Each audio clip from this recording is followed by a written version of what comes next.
31 bulan 8 57. Perjuangkan, pertahankan tanah airku.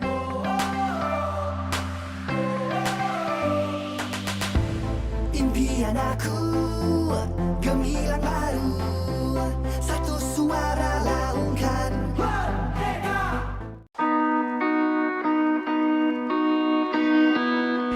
Hai, Assalamualaikum dan selamat sejahtera semua. Dah lama kita duduk di rumah disebabkan PKP. Jadi, bila Perdana Menteri Umum Domestik Tourism dah dibuka kembali, maka saya dan kawan-kawan terus bersepakat untuk pergi melancong dalam negeri masing-masing dalam masa yang sama untuk merealisasikan projek Cintakan Negara. Okey, sebelum tu saya nak tanya, apakah maksud Cintakan Negara? Tahu tak?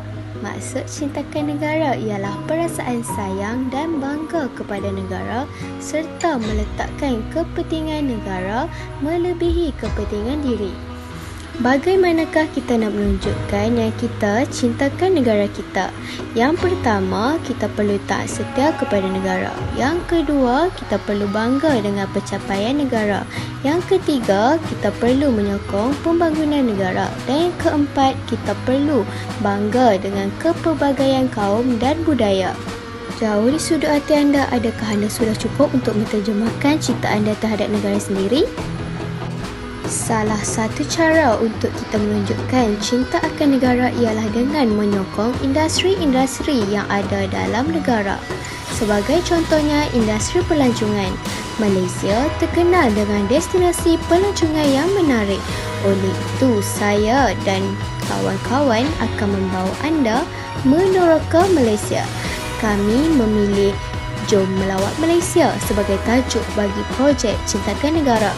Tujuan kami memilih tajuk ini adalah untuk menterjemahkan rasa cinta akan negara dengan menyokong industri pelancongan di Malaysia berbanding di luar negara. Selain itu, kita juga boleh membantu ekonomi Malaysia. Saya dan kawan-kawan akan membawa anda ke 4 buah negeri yang mempunyai pusat pelancongan yang menarik, iaitu Kedah, Terengganu, Sabah dan Johor. Jom kita saksikan. Bye-bye.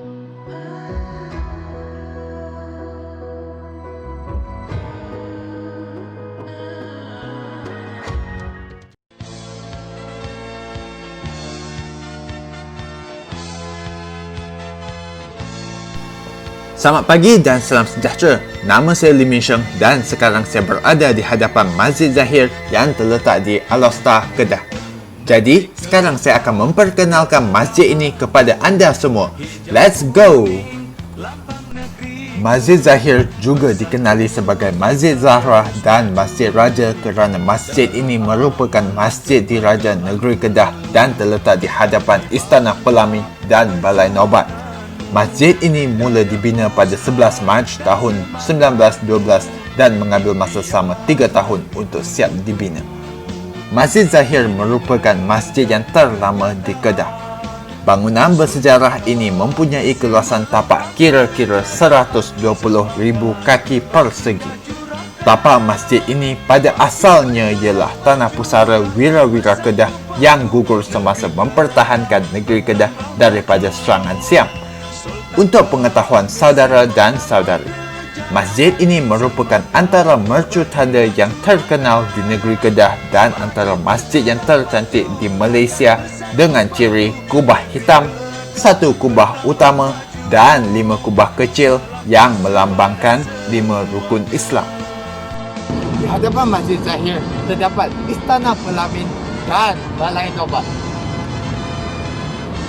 Jadi, sekarang saya akan membawa kamu semua untuk melawati Istana Pelamin. Let's go! Ini merupakan rupa bentuk Istana Pelamin. Hijau kuning lambang negeriku, bersatu kita terus maju. Darul Istana Pelamin ini dibina pada tahun 1732 semasa pemerintahan Duli Yang Maha Mulia almarhum Sultan Muhammad Jiwa Zainal Adilin Muazzam Shah dan siap dibina pada tahun 1735. Istana ini mendapat nama Istana Pelamin setelah berlangsungnya istiadat perkahwinan diraja yang paling meriah, iaitu perkahwinan 5 putera dan puteri almarhum Sultan Abdul Hamid. Istana ini juga merupakan tempat bersemayam Sultan Kedah serta kerabat-kerabat diraja. Ketika Perang Dunia Kedua, tentera Jepun pernah menduduki istana dan kemudiannya turut dijadikan ibu pejabat beberapa pertubuhan. Pada hari ini, Istana Pelamin telah dijadikan sebagai Muzium Diraja Negeri Kedah yang terbuka kepada orang ramai sejak tahun 1983. Untuk pengetahuan saudara dan saudari, istana ini merupakan tempat di mana Yang Amat Mulia Tunku Abdul Rahman, iaitu Perdana Menteri Malaysia yang pertama, diputerakan dan dibesarkan. Sekian sahaja daripada saya. Salam sejahtera dan terima kasih.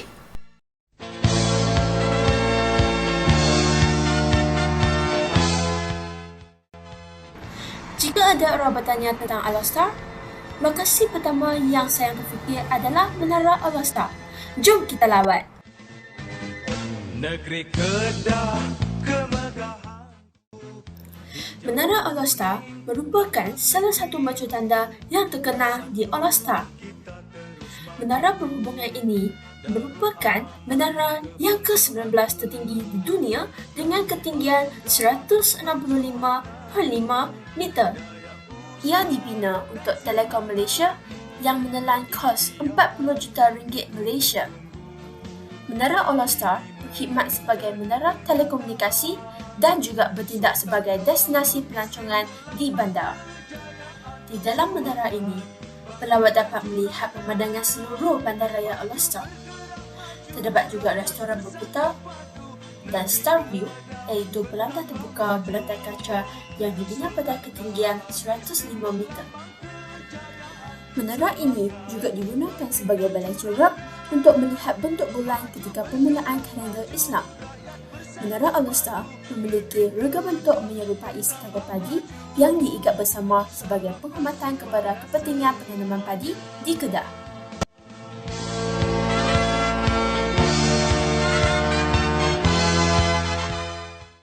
Sekarang, saya berada di Pekan Cina dan Pekan Melayu di Alostar. Pekan Cina dan Pekan Melayu yang terletak di pesisiran Tanjung Cali dan Sungai Kedah dianggap sebagai bangunan terawal dibina di Alostar yang menjadi titik permulaan perkembangan bandar ini. Kawasan ini suatu ketika dulu ialah pelabuhan utama dan pusat aktiviti perdagangan di Kedah yang menjadi sumber ekonomi masyarakat setempat pada masa itu. Pekan Cina dan Pekan Melayu kekal unik bagi masyarakat Alostar khususnya kerana kedua-dua pekan itu dibahagikan dengan suatu jalan utama melambangkan masyarakat majmuk yang sekian lama hidup dalam suasana aman dan damai. Di kawasan Pekan Cina juga terdapat lukisan mural yang menjadi tarikan dan juga Menara Tanjung Cali yang dapat anda menikmati pemandangan. Dari selatan harimau perkasa, negeri Johor di selatan Malaysia. Assalamualaikum warahmatullahi wabarakatuh. Nama saya Eni Farhana binti Umar dan kini saya berada di Pontian, Johor. Seperti yang anda tahu, sekiranya anda melawat ke Johor, sudah tentu anda tidak asing lagi dengan negeri ini yang kaya dengan penanaman ladang nenas khususnya di daerah Pontian. Mari kita tinjau keadaan sekeliling ladang nenas.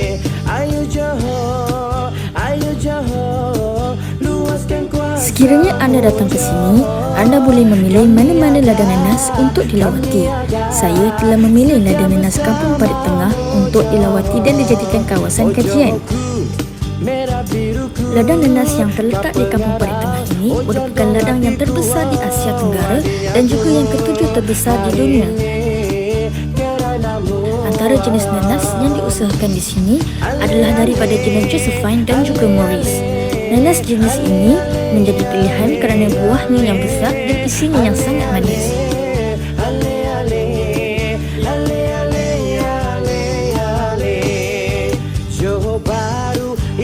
Ketika perjalanan pulang, saya menjumpai sebuah gerai yang menjual nanas di tepi jalan. Gerai ini diusahakan oleh Wak Syed dan terdapat banyak nanas yang boleh diperoleh di sini. Wak Syed berkata, lokasi ini telah dibuka untuk tujuan agro pelancongan, iaitu memberi peluang kepada pengunjung untuk melawat dan menyaksikan sendiri proses ladang ini beroperasi. Kebanyakan pelanggan beliau adalah orang luar, iaitu mereka yang dari Kuala Lumpur dan bandar-bandar besar. Setelah beberapa minit berbual dengan beliau memberikan saya sedikit nanas secara percuma. Tidak dapat dinafikan, rasanya sangat manis dan sangat memuaskan.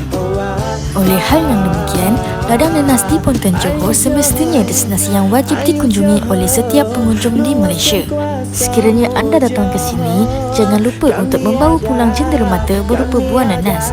Hal ini kerana harga-harga buah nanas di sini jauh lebih rendah berbanding harga di pasaraya. Secara tidak langsung, kita dapat membantu negara dalam meningkatkan ekonomi di samping memantapkan sektor pelancongan negara. Hi, welcome to Terengganu.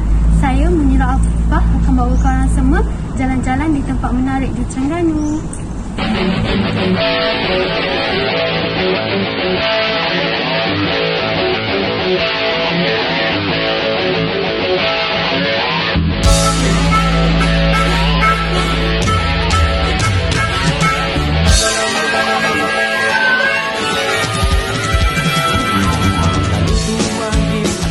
Sekarang saya berada di tempat yang wajib korang kunjungi apabila berada di Terengganu, iaitu Masjid Krista.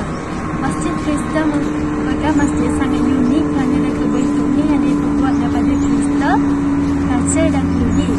Masjid ini juga sangat unik kerana reka bentuknya yang terletak di tengah-tengah Sungai Terengganu kelihatan seperti masjid ini terapung.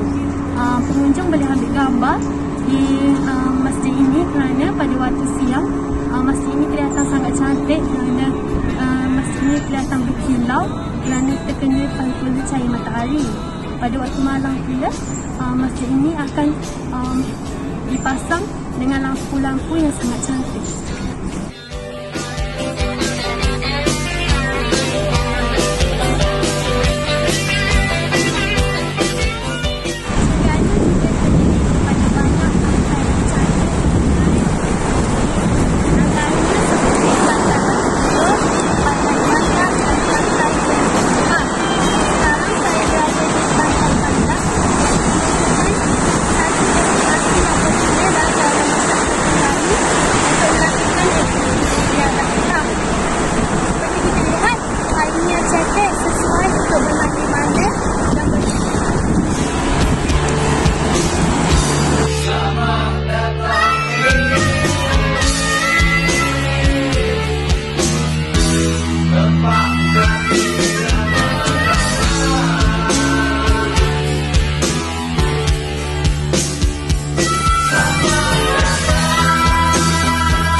Piano kita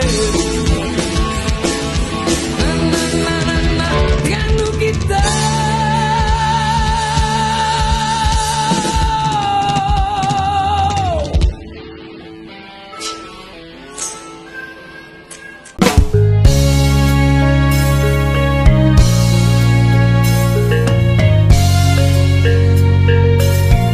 Hai, Assalamualaikum semua. Nama saya Muhammad Asri bin Surya. Hari ini saya ingin membawa anda untuk melawat rumah terbalik Tamparuli di Tuaran, Sabah.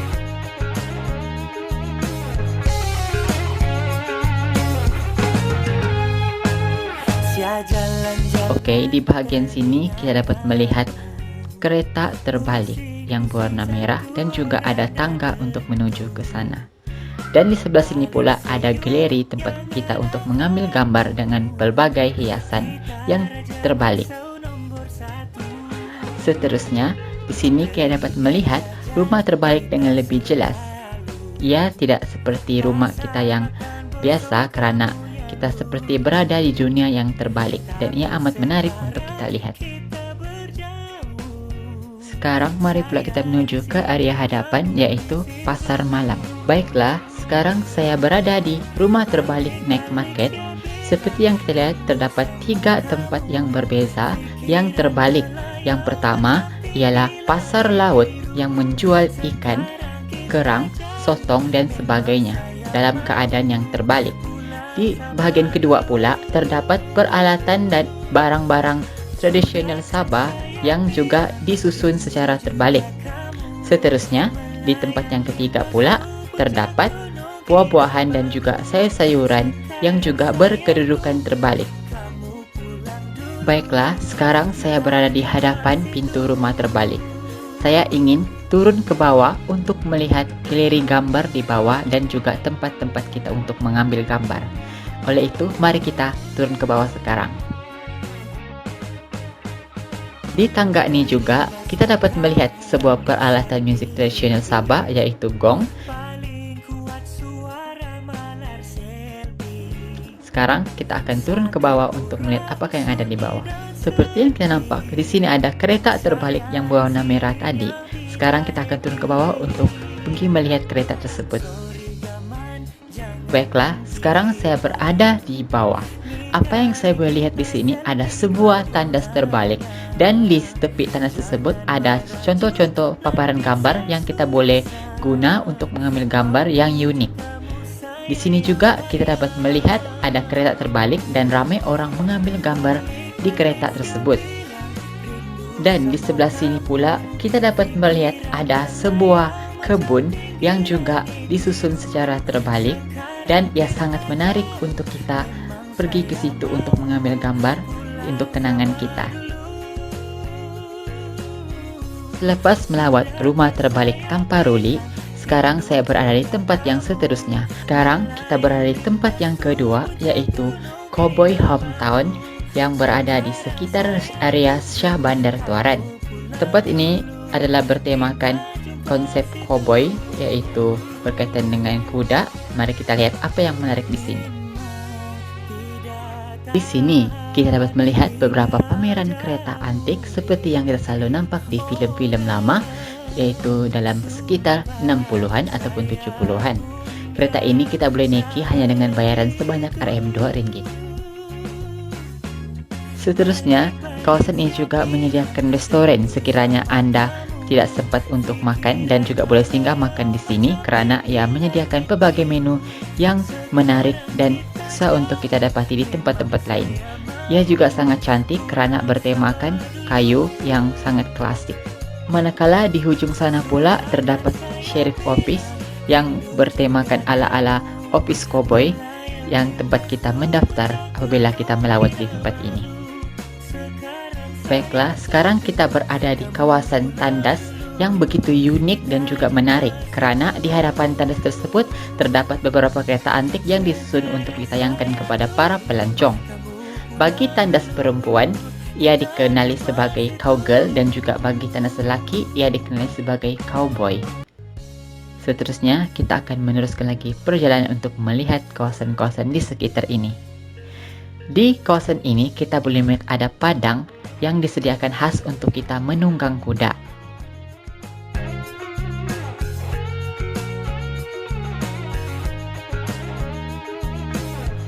Dan kawasan ini pula ialah bangsal kuda, yaitu tempat kuda tinggal. Baiklah, di kawasan belakang ini pula kita nampak ada juga tempat tinggal kuda dan ada seekor kuda yang sedang berada di dalam kandang tersebut. Jika Anda ingin menunggang kuda, Anda boleh membayar sebanyak Rp10 bagi satu pusingan dan juga Rp15 bagi 2 kali pusingan. Terusnya pula kita akan beralih ke area hujung yang terdapat tempat lain lagi.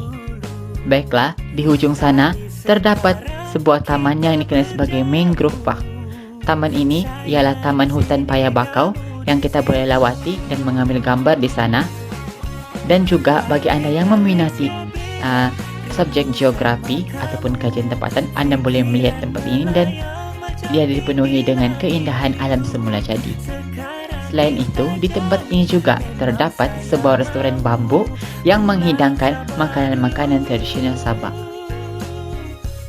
Sudahkan saya bilang rindu juga kamu, melayang limpas puncak gunung Kinabalu. Sekarang saya tunggu kamu pulang dulu, kita jumpa situ.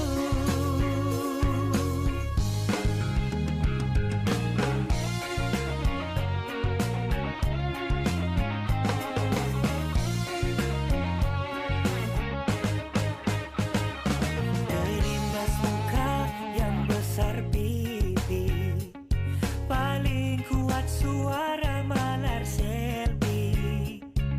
Satu orang sunyi dan sepi, saya di siring yang tidak happy. Sorry gaman, jangan ungkit bang, ni kali kita selfie dua orang lah. Jangan merajuk, nanti sia susah, mau pujuk kamu saya yang payah.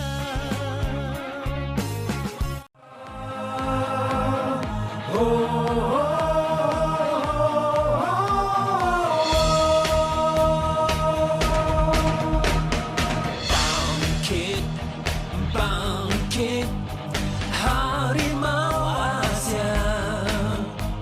Dengan Adakah Anda sudah melawat tempat-tempat menarik ini? Marilah kita menyokong industri pelancongan tempatan. Tunjukkan sokongan anda sebagai sebuah keluarga Malaysia. Secara tidak langsung, kita dapat menaikkan ekonomi negara. Tapi walaupun sudah dibenarkan melancong, tetap patuhi SOP ya. Jangan lupa amalkan 3W yang telah disarankan oleh kerajaan, iaitu wash, wear and wipe, iaitu kerap cuci tangan menggunakan air dan sabun. Pakai pelitup muka jika berada di tempat awam ataupun bergejala. Dan jangan lupa amalkan SOP yang telah ditetapkan oleh Kementerian Kesihatan Malaysia, iaitu KKM. Bersama kita hentikan wabak COVID-19. Kita jaga kita. Kita pasti menang. Lindung diri, lindung semua. Bye.